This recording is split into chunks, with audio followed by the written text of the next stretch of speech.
कि स्वास्थ्य का ये जो योजना है वो रांची में ही ऐसी बहुत सारी गैर मजरूआ या बंजर पड़ती ज़मीन है जहां ले जाई जा सकती है। और वैसे तो ऑन रिकॉर्ड ये भी बताया गया है कि रिम्स जो अभी वर्तमान में जो है बरियातू में उसके अधिग्रहित ज़मीन वहाँ पर भी काफ़ी खाली पड़ी हुई है। तो एक तो अगर हम लोग आज की डेट में जाएं, टेक्निकली जाएं, जो बात होती है बार बार ये बात होती है कि 1957-58 में जो है बिहार सरकार के दौरान जो नगरी में ही जो ज़मीन अधिग्रहण किया गया था, मगर जन विरोध देखते हुए उसको रोक दिया गया था उस समय। और मुआवजा आज भी वहाँ पर है, किस तरह से लोगों ने उसमें किया। मगर एक तो बात ज़रूर है, वो 1894 का जो एक्ट था भूमि अधिग्रहण का, उसके अंतर्गत हुआ था।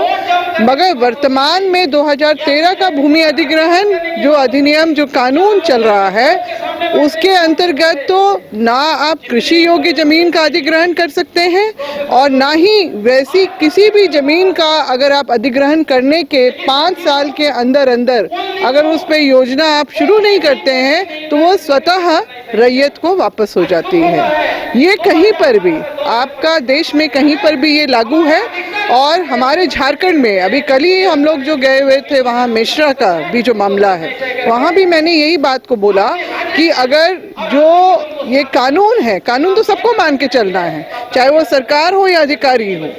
तो यहाँ पर जो संविधान में जो बात आ गई है, संवैधानिक वैधानिक जो प्रक्रिया है, जो कार्रवाई के अंतर्गत ही किसी भी जमीन का अधिग्रहण होना चाहिए। और नगरी की जहाँ तक बात हम लोग कहेंगे कांके की, तो यहाँ पर तो लगातार ये तीसरी बार हो रहा है। और जो पहली बार जो हुआ था 8-9 में जो आपका रिंग रोड के लिए, उस समय भी खेती हर जमीन का ही उस समय अधिग्रहण कर लिया गया। फिर 2011-12 में जो लॉ यूनिवर्सिटी जो खड़ा हुआ है आज, उसके लिए 202 एकड़ जमीन चली गई। अब बचा हुआ 227 एकड़ जमीन में ऐसी क्या मजबूरी सरकार के पास आ गई है कि वो यहीं पर बनाना चाह रही है, जबकि एक नंबर की उपजाऊ जमीन है। उपजाऊ जमीन को बंजर बना के कोई योजना खड़ा करना एक घोर अपराध और अन्याय के रूप में ही देखा जा सकता है। किसानों को खेत से दूर करना, अपने खेतों से दूर करना, उनके पूर्वजों के द्वारा उनको धरोहर के स्वरूप दी गई जमीन से जो विस्थापित करना सर्वथा गलत है। ये गैर कानूनी है, चाहे वो सरकार के संदर्भ में आए या हम लोग किसी भी तरह के योजना के संदर्भ में ये बात करें। तो हम लोगों को इस बात को देखना होगा। सरकार से मैंने कल भी वहाँ पर मेश्रा में कहा, जो वहाँ पर सारा कागज देखने के लिए मिला, यहाँ तो कुछ एक पन्ने ही मिले हैं।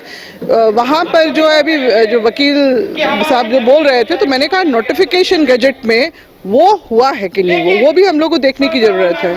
और हम लोगों को इन सब चीज़ों को बारीकी से छानबीन करते हुए, मेरा तो ये कहना है कि डीसी जो हैं कस्टोडियन होते हैं किसी भी जिला का, तो क्यों नहीं प्रतिनिधि मंडल बना के हम लोग वो सारे कागजात और उन बातों को लेके एक वार्ता जरूर करें। क्योंकि आपका न्यायालय में प्रक्रिया अलग चलेगी, मगर जो जमीन पे भी जो आंदोलन होगा उसका भी असर न्यायालय के निर्णय पे पड़ता है। ये अक्सर हम लोगों ने देखा है। तो हम लोगों को इस तरह से रणनीति जो बना के ही इस जमीन को बचाने के लिए आगे बढ़ना चाहिए, तभी हम लोग जो है इस जमीन को हम लोग बचा पाएंगे। क्या रणनीति बनाई जा रही है? नहीं, देखिए ठीक है, कानूनी कार्रवाई पहले से भी चल रही है, वो भी चलती रहे, मगर हम लोग जो स्टेप बाय स्टेप जो है, जो ऐसे तो गवर्नर साहब के पास भी लोग गए हैं, मगर जो है अब हम लोगों को सीधा डीसी उनके साथ संपर्क करके, क्योंकि वो भी एक बार बैठक करना चाह रहे थे मगर वो खुद नहीं आए, उन्होंने अपने से जो नीचे वाले जो हैं पदाधिकारी, उनको अपने उनके नीचे काम करते हैं, उनको तो गांव वालों ने मना कर दिया। मगर हम लोगों को डीसी उनसे बात करनी चाहिए और उनके माध्यम से ही सरकार तक ये बात जानी चाहिए कि इस तरह से ना करके किसी बंजर जमीन को, बहुत सारी जमीन है सुकरूहुट्टू में जहाँ पहले जाने की बात थी वहाँ कर ले, और जो कुछ एक जो अपनी जो संरचना है वो पहले से अधिग्रहित जमीन जो बरियातों में है वहाँ पर भी कुछ खड़ी की जा सकती है।